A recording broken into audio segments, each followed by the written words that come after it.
Kemarin gua ngelamar kerja di perusahaan nganter-nganter barang. Gue ditanya-tanya deh tuh. Gue ditanya, selain bisa nyupir, Bapak Syukur ini latar belakangnya apa? Ya gue jawab, orang ditanya latar belakangnya apa.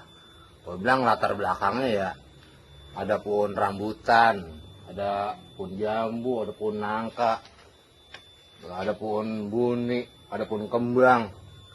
Gue nyautin begitu, tahu-tahu gebrak meja, lamaran gue ditolak. Lah, salah gue di mana? Mukanya merah, gue dipelototin. Kamu katanya, saya serius. Lah, emang gue agak serius. Kan nanya latar belakangnya apa. Gue bilang ya ada pun rambutan, pun kembang, segala pun buni. Salah gue di mana?